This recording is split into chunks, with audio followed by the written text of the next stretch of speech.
In September 2015, the United Nations launched their 15-year plan to make the world a better place.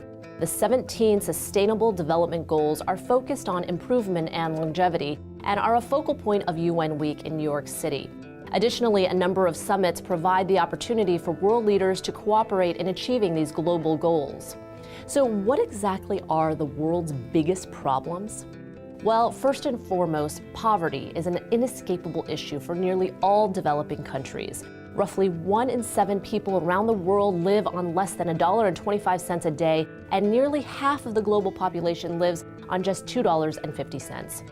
While about a third of the world's poor are located in India, only 10 countries house 80% of the poorest people on Earth. Closely tied to poverty is the issue of hunger. Inadequate nutrition contributes to nearly half of all child deaths worldwide.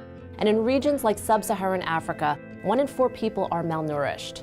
As a result, nearly 800 million people don't have access to enough food to live healthy, active lives. Similarly, water and sanitation are absolute necessities. Yet nearly the same number of people without access to food lack access to water. And a third of the world's population risks disease by not having adequate sanitation. Another major issue for developing countries is a lack of educational opportunities.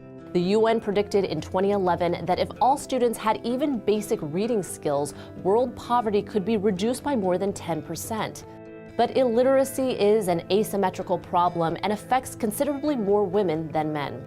Of roughly 780 million illiterate adults worldwide, 2/3 are female. As a result, women have considerably fewer opportunities, and it hurts a country's ability to progress economically without a fully educated workforce. This inequality is rampant and not exclusively relegated to gender. Economic inequality is also drawn along racial and social divides. Countries like Namibia see only a few thousand white landowners owning almost half of the country's agricultural land for a population of more than 2 million.